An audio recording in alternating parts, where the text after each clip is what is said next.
जय हिंद दोस्तों, आप सबका हमारे इस YouTube चैनल में हार्दिक स्वागत है, अभिनंदन है। और आज हम लोग देखने वाले हैं एक बहुत ही इम्पोर्टेंट टॉपिक को, जिसका नाम है हार्ट। यानी ह्यूमन जो हार्ट है, हमारा जो हृदय है, दिल है, उस दिल के विषय में हम लोग देखने वाले हैं कि आखिर दिल का निर्माण कैसे होता है, किसी व्यक्ति का हार्ट अटैक कैसे होता है, हमारे दिल के कितने भाग होते हैं और आखिर हमारे हृदय को, हमारे दिल को एनर्जी देने वाला प्रोसेस क्या है। तो कैसे हमारा हृदय यह काम करता है, कैसे हमारे शरीर के विभिन्न भागों में यह जो है कि ब्लड को सर्कुलेशन करता है। तो दोस्तों, हम लोग देखते हैं इसी पर आज का यह वीडियो, जो आपके लिए बहुत इंपॉर्टेंट है। आप बिल्कुल हमारे इस वीडियो को पूरा ज़रूर देखिएगा और देखने के बाद लाइक और सब्सक्राइब करना बिल्कुल मत भूलिएगा, क्योंकि यह वीडियोस आपके लिए बहुत ही इंपॉर्टेंट है। तो आगे यह देखिए कि इस वीडियो में यह हमारा हृदय है, यह बहुत ही कोमल और सूक्ष्म होता है।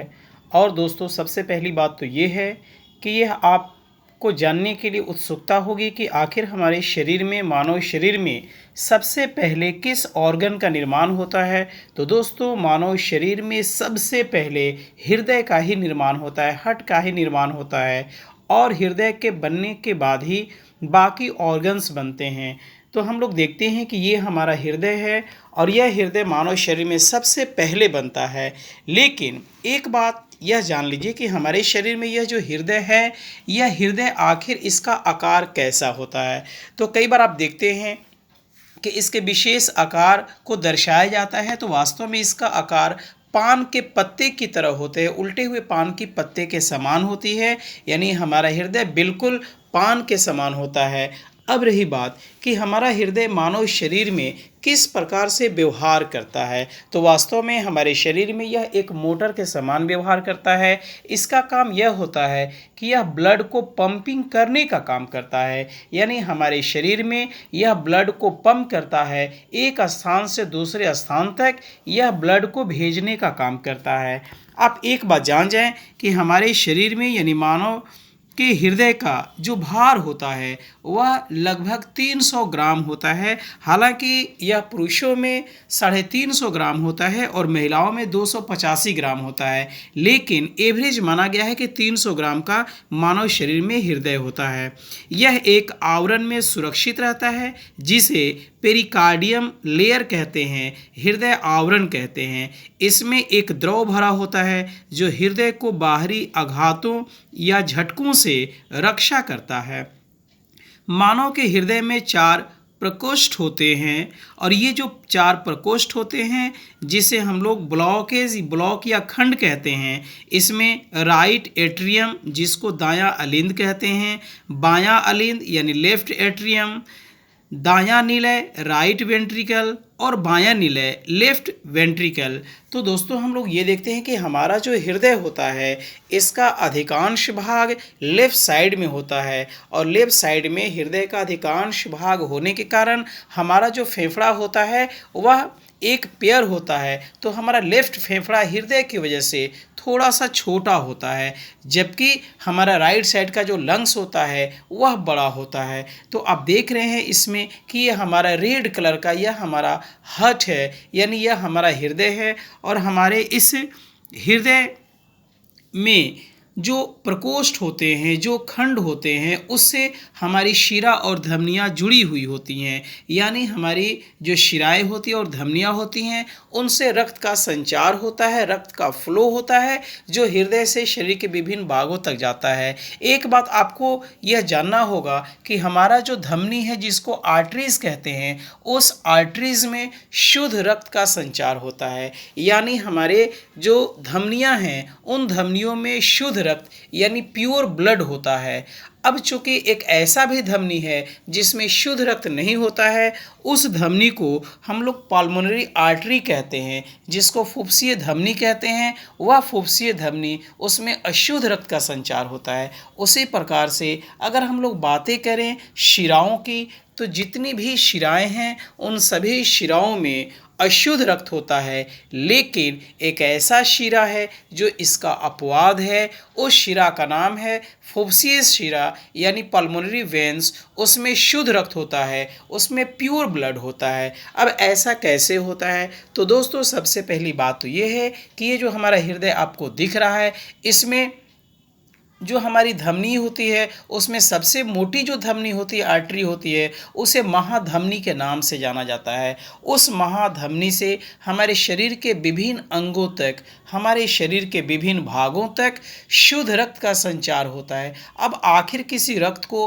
हम शुद्ध रक्त क्यों कहते हैं, किसी रक्त को हम प्योर ब्लड क्यों कहते हैं? तो ऐसा इसलिए कहते हैं क्योंकि उस ब्लड में ऑक्सीजन मिला होता है, और जिस ब्लड में ऑक्सीजन घुला होता है वह ब्लड प्योर ब्लड कहलाता है। चूँकि हमारे शरीर को ऊर्जा देने का काम, ईंधन देने का काम ऑक्सीजन करता है, तो ये धमनियों के माध्यम से वह ऑक्सीजन युक्त रक्त हमारे शरीर के विभिन्न भागों तक जाता है। आप इसमें जो भी रेड कलर की जो पाइप के समान रचनाएं देख रहे हैं वही वास्तव में धमनियां हैं। उन धमनियों में शुद्ध रक्त है, जिसमें भी आप देख रहे हैं इस चित्र में कि इसमें जो रेड कलर की जो पाइप नुमा है वास्तव में वो धमनी है, और उसमें शुद्ध रक्त है, और उस शुद्ध रक्त में ऑक्सीजन घुला हुआ है, यानी उसमें ऑक्सीजन का संचार हो रहा है और शरीर की ये जिन जिन भागों तक जाएगा वहाँ तक ये ऑक्सीजन पहुँचाने का काम करेगा, और जिसकी वजह से शरीर के हमारे सभी अंग जहाँ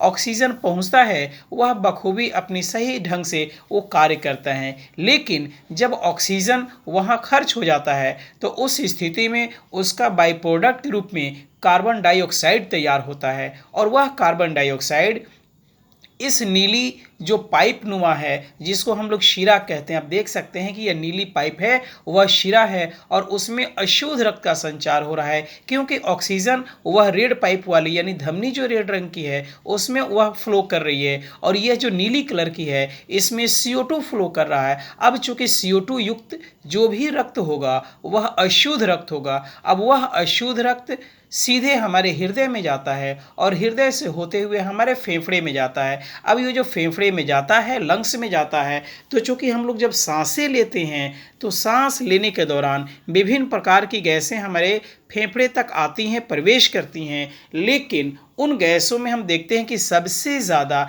हमारे शरीर में जो गैसें प्रवेश करती है, फेफड़े तक आती है, लंग्स तक आती है, उन गैसों में सबसे अधिक तो नाइट्रोजन होता है। लेकिन उसका शरीर में इस्तेमाल न होने के कारण 100% यानी 78% ऑक्सीजन हम लोग सांस छोड़ने के दौरान फिर वायुमंडल में छोड़ देते हैं। उसी तरीक़ा से आर्गन 0.9% हम लोग ज़रूर सांस लेने के दौरान लेते हैं, लेकिन उसका भी इस्तेमाल हमारे शरीर में नहीं होने के कारण उसको भी हम लोग 100% वापस वायुमंडल में छोड़ देते हैं। उसी प्रकार से CO2 हम लोग लेते हैं 0.03%, लेकिन सांस छोड़ने के दौरान हम लोग 4% से ज़्यादा CO2 छोड़ते हैं। यही वजह है कि जितनी मात्रा में हम लोग CO2 वायुमंडल से लेते हैं उसकी तुलना में बहुत ज़्यादा CO2 हम लोग छोड़ने का काम करते हैं। वो ऐसा इसलिए होता है क्योंकि जब हम लोग वायुमंडल से ऑक्सीजन लेते हैं 20.8%, उस ऑक्सीजन का लगभग 4% इस्तेमाल हो जाता है और 17% उसका इस्तेमाल नहीं हो पाता है। तो सांस छोड़ने के दौरान हम लोग 17% ऑक्सीजन वैसे छोड़ देते हैं, लेकिन जो 4% ऑक्सीजन का शरीर में इस्तेमाल होता है वह ऑक्सीजन इस्तेमाल होने के बाद CO2 के रूप में वह कन्वर्ट होता है, और वह CO2 युक्त जो रक्त होता है वह धमनियों, शिराओं के माध्यम से हमारे लंग्स में जाता है, और सांस छोड़ने के दौरान वह CO2 लगभग 4.5% हम लोग वायुमंडल में छोड़ देते हैं। तो इस प्रकार हम लोग देखते हैं कि हमारे ब्लड में यह ऑक्सीजन फेफड़े से आता है, लंग्स से आता है, और वह जो CO2 है उस लंग से शरीर से बाहर निकाल दिया जाता है। तो हमने दोस्तों ये देखा कि हमारे शरीर का जो ब्लड है वह ऑक्सीकृत तब होता है जब उसमें ऑक्सीजन घुला होता है, ऑक्सीजन मिला होता है, और जिसके कारण जब उसमें ऑक्सीजन मिला होता है तो वह बिल्कुल रेड कलर का होता है। इसकी वजह यह है कि हमारा जो RBC है उसमें हीमोग्लोबिन होता है, और हीमोग्लोबिन की वजह से हीमोग्लोबिन की उपस्थिति के कारण रक्त का रंग लाल होता है। तो दोस्तों हम लोगों ने ये देखा कि हमारी जो धमनियाँ हैं उसमें शुद्ध रक्त होता है और जो हमारी शिराएँ हैं उसमें अशुद्ध रक्त होता है। तो इस तरह से देखा हमने कि यह हमारा हृदय जो है यह रक्त को पंपिंग करने का काम करता है। लेकिन अब आप ये सोच रहे होंगे कि हमारा जो हृदय है यह जो वर्क कर रहा है, तो अगर कोई मशीनरी वर्क करती है, अगर कोई मोटरसाइकिल चलती है या कोई गाड़ियाँ चलती है, तो उसमें ईंधन का काम जो करता है वह पेट्रोल करता है या डीजल करता है। उसी प्रकार से हमारे इस हृदय को चलाने के लिए भी एनर्जी की ज़रूरत होती है। वह एनर्जी वास्तव में होता क्या है, या हृदय को चलाने के लिए एनर्जी आती कहाँ से है? तो सबसे पहले हम लोग जानते हैं कि हमारे हृदय को चलाने के लिए हमारे शरीर में विद्युत रासायनिक क्रियाएं होती हैं। उन्हीं विद्युत रासायनिक क्रियाओं के कारण हमारे हृदय को एनर्जी मिलती है और हमारा यह हृदय पंपिंग करने लगता है। लेकिन दोस्तों, जब हम लोग 60 साल पार करते हैं तो उस कंडीशन में हमारा जो हृदय है उसको जो विद्युत रासायनिक क्रियाएं हैं वह मंद हो जाती हैं, जिसकी वजह से हमारा हृदय सुस्त होने लगता है। और जब हमारा हृदय सुस्त होने लगता है तो उस स्थिति में हमारे शरीर की कार्यशैली घटने लगती है। उस स्थिति में हृदय को सुचारू रूप से चलाने के लिए हम लोग आर्टिफिशियल उसको विद्युत रासायनिक ऊर्जा देते हैं। इसके लिए हम लोग पेसमेकर का इस्तेमाल करते हैं, जैसा कि जार्विक 7 पेसमेकर है। उसी तरीक़ा से बहुत सारे पेसमेकर मार्केट में मौजूद हैं जो हृदय की गति को सुचारू रूप से कायम करने में सहयोग करते हैं। तो हम लोग देखते हैं कि पेसमेकर का काम होता है हृदय को सुचारू रूप से चलाना। आप देख सकते हैं इस फिगर में कि हमारे हृदय के जो 4 चेम्बर्स हैं उसको बताया गया है, right atrium, left atrium, right ventricle, left ventricle. तो दोस्तों हम लोग देखते क्या है कि हमारा जो लेफ्ट जो एट्रियम है या लेफ्ट वेंट्रिकल है उसमें प्योर ब्लड होता है। लेकिन अगर हम लोग राइट एट्रियम की बातें करें, राइट वेंट्रिकल की बातें करें, उसमें इम्प्योर ब्लड होता है। दूसरी बात क्या होता है कि ये हमारी जो हृदय है यह शिरा और धमनियों से जुड़ी होती है और छोटी छोटी इसमें बारीक बारीक सी रचनाएं होती है जिसको कोरोनरी आर्टरी कहते हैं। तो इस तरह से हमने ये देखा कि इनके माध्यम से ब्लड का यह सर्कुलेशन होता है। अब सबसे पहली बात यह है कि हमारा हृदय से जो ब्लड जाता है तो क्या वह वापस भी हृदय में आ सकता है? तो इसके लिए हमारे हृदय में वल्व लगे होते हैं। जैसा कि आप देखिएगा कि ये जो हमारा वल्व होता है वह बल्ब 4 होता है, यानी हमारे शरीर में वल्व होता है। जिस तरह से आप गाड़ियों में देखते हैं कि वल्व लगा रहता है, यानी हवा भरने के बाद वह हवा बाहर नहीं निकल सके इसके लिए उसमें बल्ब लगा रहता है। या फुटबॉल का जो ब्लॉडर होता है उस ब्लॉडर में भी बल्ब होता है, जिसकी वजह से हवा भर देने के बाद